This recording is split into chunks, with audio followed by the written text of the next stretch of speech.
வணக்கம். திருமந்திரம் என்ற சுந்தர ஆகமத்துல இறைவனுடைய பெருமைகள், இயல்புகள் அற்புதமாக சொல்லப்பட்டுள்ளன.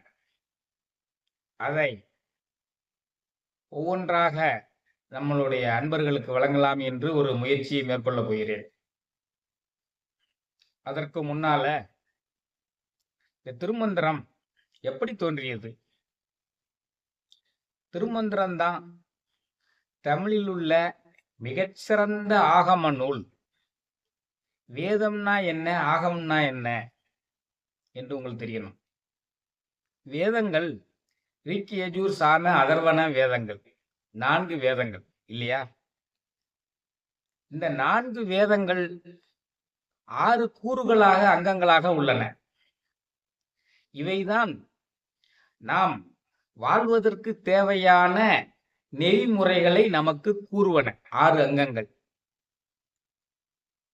அதுல ஒரு அங்கம் சிக்ஷை, ஒலிகளினுடைய ஒலி. ஓம் ஸ்ரீம் கிரீம் கிளீம் கிளம் கம் கணபதியே வர வரத அப்படின்னு மந்திரம் சொல்றோமா இல்லையா? அந்த ஓம் ஸ்ரீம் கிரீம் கிளீம் இந்த ஒலிகள்லாம் இந்த ஃப்ரீக்குவன்சி நமக்கு என்ன பலன்களை கொடுக்கிறது என்பதை சொல்லக்கூடியது சிக்ஷை. அடுத்து கல்பம், நாம் பின்பற்ற வேண்டிய சடங்குகள் எல்லாம் எந்த வழிமுறைப்படி செய்ய வேண்டியது என்று குறிப்பிடக்கூடியது கல்பம். வியாக்கரணம், இலக்கணங்களை பற்றி சொல்லக்கூடியது வியாக்கரணம். சந்தோபிதம், சந்தங்கள், நாட்டியங்களுக்கு அடிப்படையான சந்தங்களினுடைய இயல்புகளை பற்றி சொல்லக்கூடியது. நிருத்தம், நாட்டிய கலையை பற்றி சொல்லக்கூடியது. ஜோதிடம், கிரகங்களினுடைய அமைப்பை வைத்துக்கொண்டு நடக்கக்கூடிய பலாபலன்களை சொல்லக்கூடியது. அப்போ இந்த 6 அங்கங்கள் தான் வேதங்களினுடைய அங்கங்கள். சரியா? அந்த வேதங்களினுடைய சாராம்சம், எசன்ஸ் என்ன அப்படிங்கிறது தான் ஆகமம், வேற ஒன்றும் கிடையாது. வேதங்களை நம்ம ரிக், யஜூர், சாம, அதர்வன வேதங்களை படித்து கடை தேர முடியாது. இந்த 4 வேதங்களையும் படித்தவர்கள் சதுர்வேதி என்று அழைக்கப்படுகிறார்கள். 4 வேதங்களையும் படித்தவர்கள், உணர்ந்தவர்கள், பிறருக்கு சொல்லக்கூடியவர்கள் சதுர்வேதிகள் என்று அழைக்கப்படுகிறார்கள். அதற்கெல்லாம் நாம் மிகவும் புண்ணியம் செய்திருக்க வேண்டும், நல்ல வினைப்பயன் நிறைய ஆற்றியிருக்க வேண்டும். அப்படி இல்லாதவர்களுக்கு இந்த வேதங்களினுடைய சாராம்சங்களை கற்றுக் கொடுக்கக்கூடியதுதான் ஆகமங்கள் என்று சொல்லப்படக்கூடியது. அப்படிப்பட்ட ஒரு ஆகமத்தை செய்தவர் தான் சுந்தரர் என்பவர். சுந்தரர் என்ற திருமூலர். இதான் ஆகமம். சுந்தர ஆகமம், திருமந்திர மாலை, மூலன் உரை செய்த 3000 தமிழ், மூரன் உரை செய்த 300 மந்திரம், மூலம் உரை செய்த 30 மந்திரம், மூலம் உரை செய்த 3 ஒன்றாமேன்னு அவரே சொல்றார். அப்ப இந்த சுந்தரர் என்பவர் இறைவனுடைய திருவிளையாடலால் திருமூலர் என்ற பெயர் மாற்றம் செய்யப்பட்டு இந்த சுந்தர ஆகமம் என்ற திருமந்திர மாலையை அருளினாருங்க. எப்படி அவர் இறைவனுடைய அருள் பெற்றார்? இறைவனிடம் நேரடியாக ஞானம் பெற்றவர்கள் நாதர்கள் என்று அழைக்கப்பட்டார்கள். நாதர்கள், இறைவனிடம் நேரடியாக ஞானம் பெற்றவர்கள் தான் நாதர்கள். இப்ப இந்த நாதன்கிற பெயர் ரொம்ப முக்கியமானது. நந்தி அருள் பெற்ற நாதரை நாடிடின் நந்திகள் 4 சிவயோக மாமுனி மன்று தொழுத பதஞ்சலி வியாக்கிரமர் என்றிவர் என்னோடு என்மரும் ஆமே அப்படின்னு சொல்லி நம்ம சுந்தரர் என்ற திருமூலரே சொல்றார். நாங்க 8 பேரு நேரடியாக இறைவனிடம் ஞானம் பெற்றவர்கள். நந்தி அருள் பெற்ற நாதரை நாடிடின் நந்திகள் 4: சனகர், சனந்தர், சனாதனர், சனற்குமாரர். இந்த 4 பேருங்க. ஜனகாதி முனிவர்கள் 4 பேரு. சிவயோக மாமுனி, மன்று தொழுத பதஞ்சலி, வியாக்கிரமர் 4, 3, 7. என்றிவர் என்னோடு என்மருமாமே, இவங்களோட சேர்ந்து நான் கடைசியா படித்தது சுந்தரர் என்ற நான். அப்ப 8 பேரு தான் இந்த நாதர்கள். இவங்க இறைவனிடம் அந்த ஞானத்தை நேரடியாக பெற்று நாதர்கள் என்ற சிறப்பினை பெற்ற பின் ஆளுக்கு ஒரு திசைக்கு சிவன் அனுப்புறார். அதுல தென் திசைக்கு வந்தவர் தான் நம்ம திருமூலர், சுந்தரர். தென் திசைக்கு வரும்பொழுது அவருடைய பேர் சுந்தரர்னு தான் இருந்தது. நால்வரும் நாலு திசை கொன்றாய், நால்வரும் நானாவித பொருள் கை கொண்டு, நால்வரும் நான் பெற்றதெல்லாம் பெருகன, நால்வரும் நாதராய் தேவராய் ஆனார்களே. அப்போ அவங்க இறைவனிடம் நேரடியாக பெற்ற அந்த ஞானத்தை உலக மக்களுக்கு பயன்படும்படி சொல்வதற்காக ஒவ்வொரு திசைக்கு ஒவ்வொருத்தராக வந்தார்கள். அதில் தென் திசைக்கு வந்தவர் சுந்தரர் என்ற திருமூலர். தென் திசைக்கு வரும் பொழுது அவருடைய பெயர் சுந்தரர்னு தான் இருக்குது. இப்படி வந்தார். அப்படியே தென் திசையில் உள்ள திருத்தலங்களை எல்லாம் வழிபாடு செய்து கொண்டு, சிதம்பரத்தில் உள்ள நடராஜ பெருமானை வழிபாடு செய்து கொண்டு, திருவாவடுதுறையில் உள்ள சிவனை வழிபாடு செய்து கொண்டு, பொதிய மலையை நோக்கி அகஸ்தியரை காண சென்று கொண்டிருக்கிறார். இறைவனுடைய திருவிளையாடல் என்ன? இவரை வைத்து திருமந்திர மாலை ஏற்ற வேண்டும் அல்லவா? அப்போ திருவாவடுதுறையினுடைய ஊருக்கு வெளியே ஒரு கிராமத்துல அவர் நடந்து கொண்டு போய்கொண்டிருக்கும் பொழுது மாடுகள்லாம் கண்ணீர் விட்டு அழுது கொண்டிருக்கின்றன. அருளாளர்கள் ஆறுயிருக்கெல்லாம் அன்பு செய்யக்கூடியவர்கள். எந்த உயிரிலிருந்து கண்ணீர் வந்தாலும் அவர்களே உடனே ஓடி போய் பார்ப்பாங்க.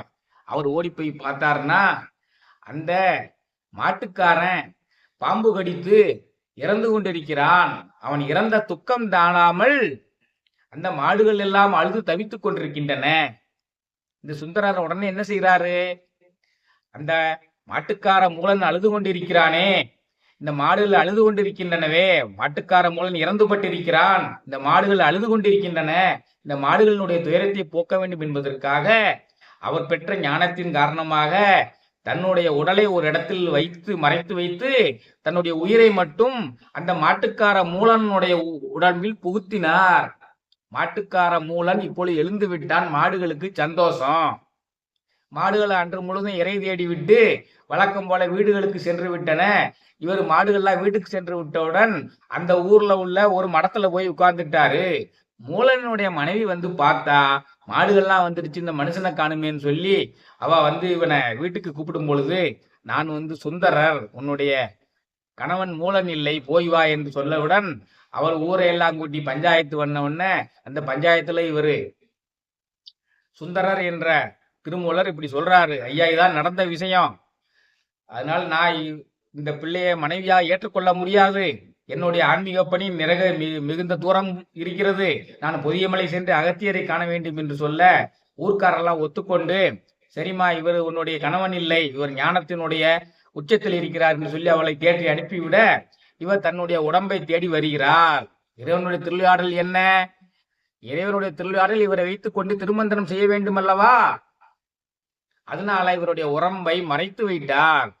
ஆக இந்த மாட்டுக்கார மூலன் உடம்பிலேயே நாம் அகத்தியரை சென்று பார்க்க முடியாது என்று சொல்லி மீண்டும் திருவாவடுதுறைக்கு திருவாவடுதுறையில் உள்ள அந்த அரச மரத்தின் கீழே உட்கார்ந்து தவத்தில் இறங்குகிறார். தன்னுடைய ஜீவனை சிவனோடு பொருத்தி தவத்தில் இருக்கிறார். எவ்வளவு ஆண்டுகள் இருக்கிறார்? 3000 ஆண்டுகள் இருக்கிறார். ஆண்டுக்கு ஒரு பாடல் பிறக்கிறது. இறைவனே அவருக்கு தோன்றிய பாடலை ஆண்டுக்கு ஒரு முறை முழித்து நமக்கு சொல்லிக்கொண்டு போகிறார். அவருடைய சிஷ்யர்கள்லாம் அதை எழுதி வைத்து விடுகிறார்கள். அப்படி தோன்றியதுதான் இந்த திருமந்திர மாலை. மூலன் உரை செய்த 3000 தமிழ், மூலன் உரை செய்த 300 மந்திரம், மூலன் உரை செய்த 30 உபதேசம், மூலன் உரை செய்த 3 ஒன்றாமேன்னு சொல்லி இந்த 3000 பாடல்களை எழுதி அங்க உள்ள கொடிமரத்தின் கீழே வைத்துக் கொண்டு அவர் இறைவனுடன் உரண்டர கலந்து விட்டார். அதை பின்னால திருஞான சம்பந்தர் அவர் ஞானத்தினால் அறிந்து கொண்டு எடுத்து நம்மளுடைய தமிழ் நல்லுறவு கழித்து நாம் பயன்படுத்தி கொண்டு வருகிறோம். இதுதான் அந்த திருமந்திர மாலையினுடைய சிறப்பு. இந்த திருமந்திர மாலையில் இறைவனுடைய இயல்புகள் அனைத்தும் சொல்லப்பட்டிருக்கின்றன.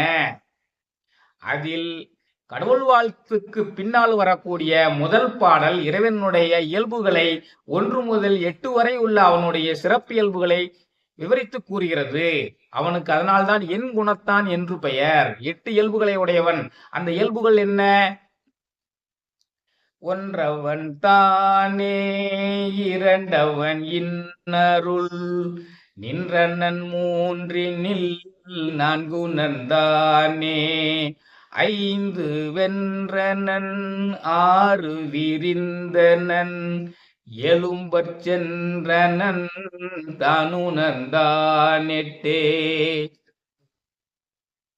அப்போ இந்த 8 வகையாக வரிசைப்படுத்தி இறைவனை பாடுகிறார். ஒன்றவன் தானே, இறைவன் ஒருவனே ஆதிசிவன். இரண்டவன் இன்னருள், அவன் சிவசக்தியாக இருந்து நமக்கு அருள்பாலிக்க கூடியவன். ஒன்றவன் தானே இரண்டவன் இன்னருள் நின்றனன் மூன்று நில் நான்குணர்ந்தானே. அவனே அன்பாகவும் அறிவாகவும் ஆற்றலாகவும் இருக்கிறான். 3 இச்சாசக்தி ஞானாசக்தி கிரியாசக்தியாக இருக்கிறான். 3 4 உணர்ந்தான். 4 வேதங்களை எல்லாம் உலக மக்களுக்காக அளித்து அருளியவன். 4 உணர்ந்தான். 5 வென்றனன், அவன் ஐம்பொறிகளையும் வென்றவன். மெய்வாய் கண் காது மூக்கு, இந்த ஐம்புலன்களினால் வரக்கூடிய இன்பங்களை எல்லாம் கடந்து நின்றவன். 5 வென்றனன். 6 விரிந்தனன். மூலாதாரம் சுவாதிஷ்டானம் மணிபூரகம் அநாதகம் விசுத்தி ஆக்னை என்ற 6 ஆறாங்களும் நிலை பெற்று 6 ஆதாரங்களுக்கு மேலான துரியத்தில் நிலை பெற்றிருப்பவன். ஏழும்பற் சென்றனன். ஏழும்பற் சென்றனன் என்றால் 7 கிரகங்களுக்கும் அப்பாற்பட்டு நின்று 7 கிரகங்களையும் ஆட்டுவிக்க கூடியவன். ஞாயிறு திங்கள் செவ்வாய் புதன் வியாழன் வெள்ளி சனி இந்த 7 கிரகங்களுக்கும் அப்பால் நின்று இந்த உலகங்களை எல்லாம் இயக்குபவன். எழும்பற் சென்றனன் தானுணர்ந்தானெட்டே. அவன்தான் 8 பொருளாக உலகத்தில் உள்ளான். நிலம் நீர் நெருப்பு காற்று ஆகாயம் சூரியன் சந்திரன் ஆன்மா என்ற உயிர் ஆக மொத்தம் 8 அங்கங்களாக இந்த உலகத்தில் இருக்கக்கூடியவன் அந்த இறைவனே. அப்ப இந்த உலகமே இறைவன். 50 பூதங்களாகவும் இருக்கிறான். சூரியன் சந்திரன்களாகவும் இருக்கிறான். நம்ம அனைத்து உயிர்களிலும் அனைத்து உடல்களிலும் உயிராகவும் இருக்கிறான். அதான் தானுணர்ந்தான் எட்டே. அப்ப இறைவனை இதனால் தான் என் குணத்தான் என்று சொல்கிறோம். என் குணத்தான் 8 இயல்புகளை உடையவன். ஒன்றவன் தானே இரண்டவன் இன்னருள் நின்றனன் மூன்றினில் நான்குணர்ந்தானே. 5 வென்றனன் 6 விரிந்தனன் எழும்பற் சென்றனன் தானுணர்ந்தானெட்டே. அப்ப இப்படி 8 பொருள்களாக இறைவன் இருக்கிறான் என்பதை உணர்ந்து தினந்தோறும் இறைவனை பாடி பரவசம் அடைய வேண்டும். இந்த பாடல் கண்ணதாசனுடைய கண்ணில் பட்டிருக்கிறது. திருமந்திரத்தினுடைய முதல் பாடல் அல்லவா? நமக்கே தெரியுது. அர்த்தமுள்ள இந்து மதம் எழுதிய அந்த ஆசானுக்கு தெரியாமல் இருக்குமா? அவர் இதை பார்த்தாரு. ஆகா, அற்புதமாக எழுதியிருக்கிறாரே திருமூலர். 1 முதல் 8 வரை எழுதியிருக்கிறாரே, இதை மக்களுக்கெல்லாம் கொண்டு செல்வதற்கு ஒரு பாடலில் வைத்தால் என்ன என்று ஒரு பாடல்ல வச்சுட்டார். அந்த பாடல் உங்க எல்லாத்துக்கும் தெரிஞ்சிருக்கும். எப்படி அந்த இந்து மத தத்துவங்களை எல்லாம் எளிமைப்படுத்தி கொடுக்கலாம் என்பது கண்ணதாசனுக்கே உரியது. அவர் இதை ஒரு பாட்டுல பயன்படுத்தியிருக்காருங்க. ஒன்றானவன் உருவில் இரண்டானவன் உருவான செந்தமிழில் மூன்றானவன் நன்றான வேதத்தில் நான்கானவன் நம சிவாய எனும் 5ஆனவன்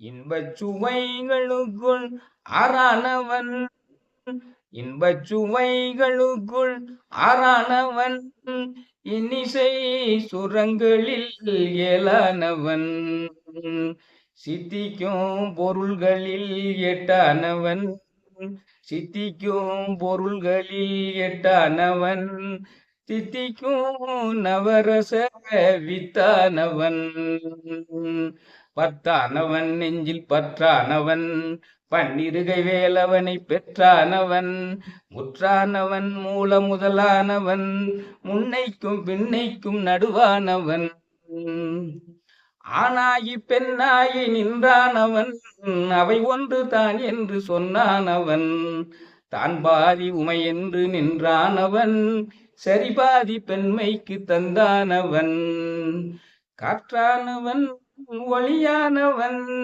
நீரானவன் நெருப்பானவன் நேற்றாகி இன்றாகி என்றைக்கும் நிலையான பேற்றாகி நின்றானவன் அன்பின் ஊற்றாகி நின்றானவன்.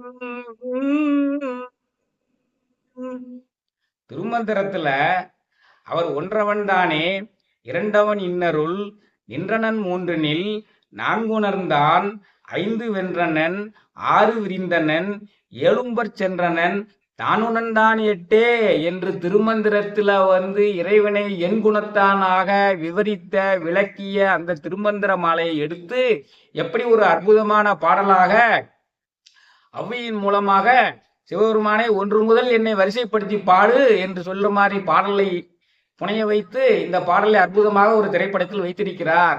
8 வரைக்கும் உள்ளது என் குணத்தான் தான் திருமந்திர மாலை சொல்லுகிறது. இவர் 9, 10 அடிஷனலாக சேர்த்து கொண்டார். ஆக இந்த திருமந்திரத்துல உள்ள அந்த என் குணத்தான் என்ற இறைவனுடைய இயல்புகளை விளக்கக்கூடிய இந்த பாடல் உங்கள் அனைவருக்கும் பிடித்திருக்கும் என்று நினைக்கிறேன்.